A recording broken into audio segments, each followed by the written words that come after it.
Okay, so let's get started. This week we're focusing on classical framing.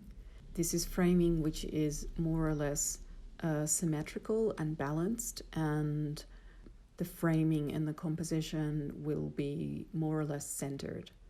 This type of framing is very effective because it helps to draw the viewer's eye into a picture and also kind of allows us as illustrators to decide what we want to focus the viewer's attention on.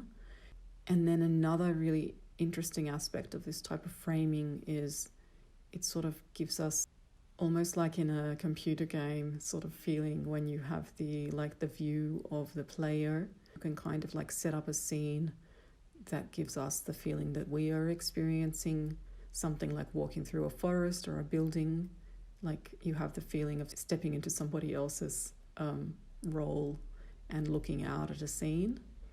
And the other thing that's really good about this type of framing is it often gives us a feeling of depth or a sense of a third dimension, or the idea of different layers or fields of vision that you can see. Obviously, as I've already said, the style that we're looking at this week is definitely more about symmetry and balance. And I just wanted to talk a little bit about that as well, just to say that symmetry it's something that you find in classical art, so it's something that you find in like Greek and Roman art and things like this, with this idea of balance and symmetry being ideal. It's something that we are quite drawn as humans to looking at. And balance is created by a combination of aspects. Part of it is just visual weight, sort of like using objects that tend to equal each other or tend to have a similar type of visual impact. This can be that the objects are the same size. Sometimes it can be that the objects have a similar color or tonal value. This also works quite well. It's not like a rule or something that you have to use. We're just going to try it this week, and you can kind of imagine it to be more like it's a possible way to frame an image. It's a possible creative tool that you can use, that you can add to your repertoire. Here is the example for this week from a photographer. It's a landscape photo by Ansel Adams. Overall, Adams' photos have quite careful compositions, and he has a lot of sensitivity to creating balance through tones.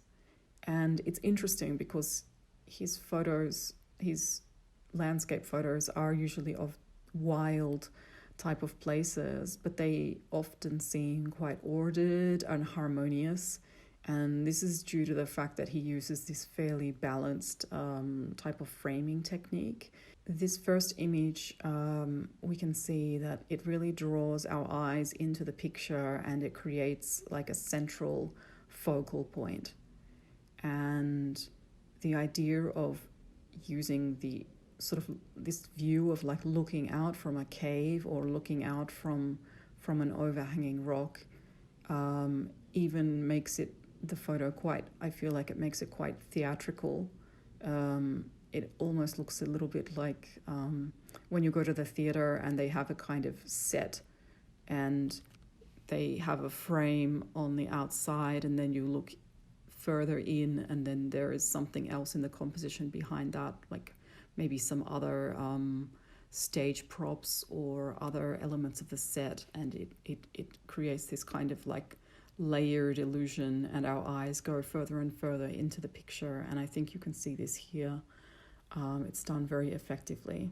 Both of these images have centered compositions and even framing on each side, and you can see it's done in a different way, but they are balanced in the end.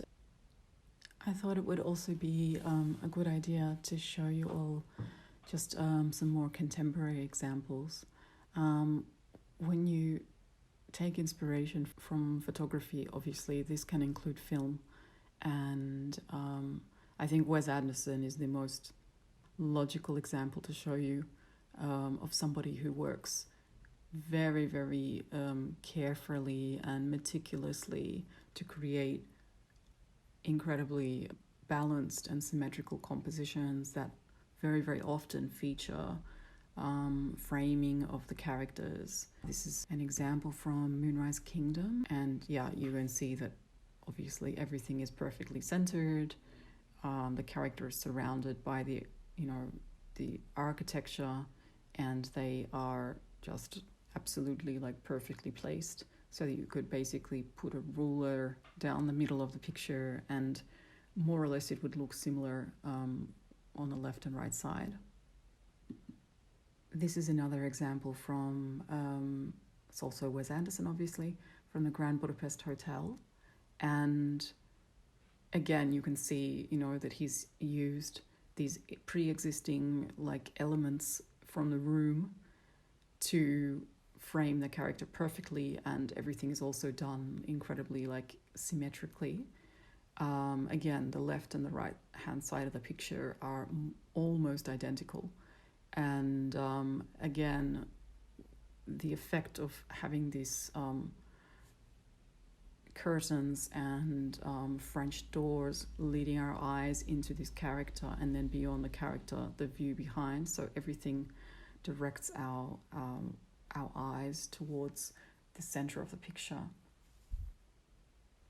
And this is just another example from Grand Hotel Budapest. Grand Hotel Budapest is probably one of the best examples of Wes Anderson using this framing technique, because he wanted to kind of convey this idea of everything being perfectly structured, perfectly organized, sort of a very efficiently run luxury type of business. And so I think, this particular style that he's using is very, very effective just for the story in this film. And again, you can see the key character in the scene has been perfectly, again, symmetrically framed with these metal bars that are holding, I think they're room keys behind him. And then to even highlight that even more, this picture has been placed exactly behind this person's head. And again, it all works together to just focus our attention on this particular character. Ultimately, this course is about illustration, isn't it? And so naturally, I also want to talk just a little bit about illustration and show you a few examples which I think reflect what I've been talking about. So this idea of these classical sort of evenly framed and balanced images. So this is Charlotte Arger. I think that we can say that this is a quite obvious example of using this perfectly centered and perfectly balanced into two halves type of composition. Something that you could almost imagine it's like a Wes Anderson shot as well. And she's doing something also interesting, which is like the first picture from Ansel Adams that I showed you, that was like the landscape viewed with the rocks kind of making a border around the image. So Charlotte Arger is doing something different. Charlotte Arger is doing something similar here, where she has this kind of idea of looking from the foreground into the background. So we have the feeling that like we are looking through the window. It almost feels like maybe you're sitting at the end of the table and with these two people and looking out the window. The other very clever thing that she has done, like apart from the compositional technique, I like the way that she has differentiated like the foreground and the background, just with a contrasting color palette. So these are some small details that you might want to sort of like keep in mind when you make the final illustration for this week, that there are some additional things that you can do, some extra touches which will enhance your image. And here we have an illustration by Yeonji Kang, And I think it should also be obvious that there is definitely some similarity between the image I just showed you by Charlotte Arger and also this one. There's definitely something in common. Again, it's an illustration that has this classical framing in the sense that we have a very clear center and the edges are quite even. And like the Charlotte Arger illustration, we have the idea of maybe like we are standing behind these women looking into the scene. So again, it gives it this quite playful kind of theatrical look, and I think it's a really nice device. And for people that are more interested in storytelling and like narrative in illustration, this is one of the reasons that I hope that the course will be useful, because we are working with real images that we are taking in this course, but I also would love it if people could take some of these ideas that we work with and move it further into more fictional illustration. Once you understand sort of how to do it, then it's very possible to apply it to illustrations that come 100% from your imagination, if that's the way that you like to draw. And the last image that I want to show you is Alice Piaggio, and she has taken a sort of different approach to the previous two illustrators, but it also, I feel, reflects very well this idea of a classical sort of framing technique. She's done it very cleverly. She's framed the characters with the lines on the tennis court, and then of course, she has placed each of the characters with a little bit of variation, but more or less in the opposite corners, and it results in everything being kind of like balanced and quite ordered to our eyes, and also the page is divided in half by the tennis net and so on.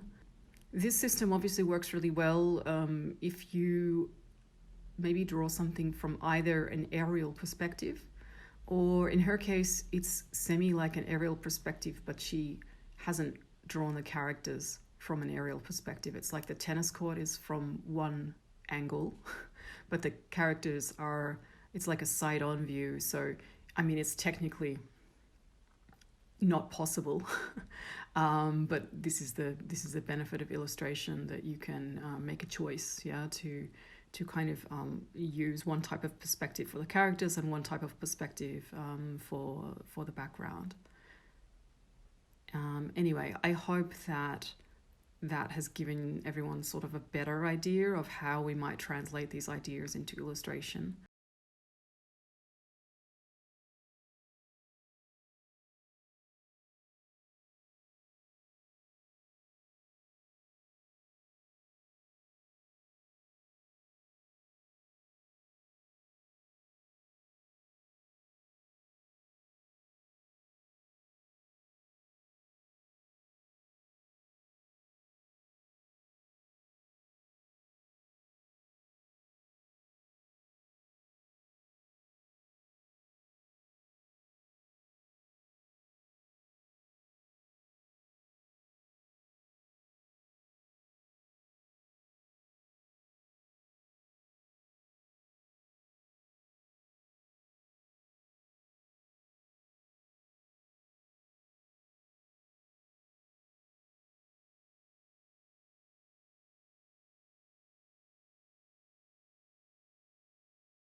Here's a brief little video report from my experience of it. I went out to quite a large art space. I took a walk around first to get an idea for like some of the photos that I might want to take. I looked at all of the objects. I also took a friend with me because I had the feeling that it might be easier to like get somebody to kind of pose in the spaces that I wanted.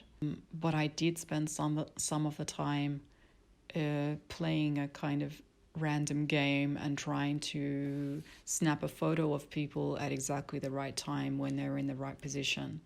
I think it's good to do a combination here because if you get somebody to pose for you, then it also feels a little bit unnatural, and it's nice to have the kind of spontaneity. And here are the results. I put them together on pages which I've recommended actually in the PDF, just so that you sort of have something to compare them to, because you're going to have to make a selection from these photos. I also wrote on the PDF that you don't have to print them out if you don't want to. However, I did because I am one of these people who starts to understand stuff a little bit better when it's actually on printed paper and in front of me. And the other reason I did it was easier to make some kind of visual adjustments like cropping and to make some annotations and so on. In terms of the size you print them out at and the format you print them out, it's really up to you. And yeah, I just kind of took a quick video of my process after I had printed out my photos. I'm sort of making some remarks about what might need to be changed. I'm indicating if maybe something would look better if it was cropped.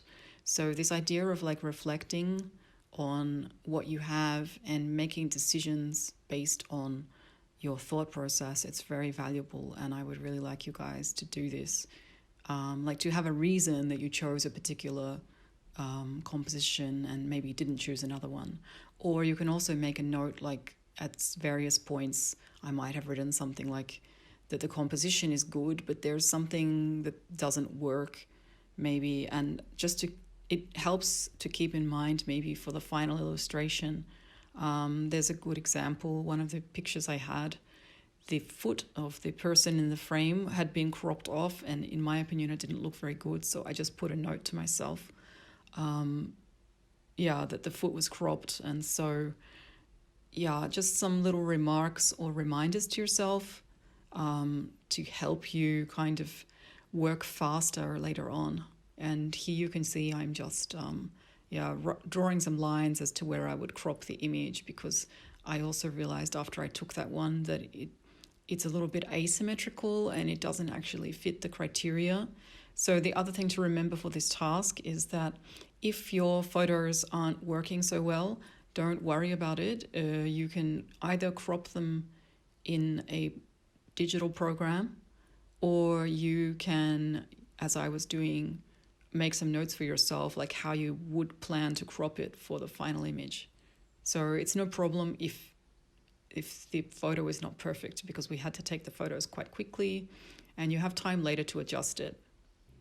I also want to show you just a little bit about the sketching and drafting process. Again, there's more information in the PDF. I chose 2 images that I wanted to potentially develop. You don't have to do it like this. You could choose just one image that you want to draft. I did 2 because I couldn't make a decision, and it helps me to make a decision sometimes. So you can see here I'm doing 3 different ideas for the same composition, essentially, with some changes. So I, for example, cropped in a different way. I zoomed in. For one of them, I tried adding figures on the edge. Here you can see I've actually changed the angle that I wanted to draw the figure from. So this is the way that you need to basically draft. The sketches don't have to be great and they don't have to be very detailed. I also thought I would point out that for my sketches I'm using marker, because the sketches are just a guide. They're just there to work out the key aspects of the composition, and you shouldn't spend a lot of time on them. I did those in about 15 minutes, I think. And using a marker, and even using a thicker marker, helps me to not be so fussy it also just makes it very clear and readable, and that's the reason that I use Marker. So here's a video of me just making the final illustration. Obviously, I've selected one of those ones. I've kind of mapped it out more or less with pencil beforehand, as you can see. I am making a few adjustments as I go. Some people actually prefer to make like a kind of transition sketch before they make like the final work. If some of you feel more comfortable doing it like that, if you want to kind of make a more detailed sketch once you've selected the one you want to develop, that's totally fine. And actually, like, the main purpose of this course is not about like drawing technique specifically, yeah? So I'm not explaining any of that, but it doesn't mean I'm not happy to answer questions about it. So if people do have questions about it, yeah, just tag me. That's sort of how I went from the research photos to analyzing the research photos to then making some selections, then making at least 3 simple sketches with some differences in the composition or differences in the cropping or differences in the, like, maybe the location of the character and things like this. And then once I had done that, I made a decision about which one I thought was more interesting for me to interpret. And yeah, then I went ahead and turned it into the final illustration. And I'm very curious to see how you did with the tasks and what results you will come up with. Any questions, please feel free to tag me on Miro. Okay, bye.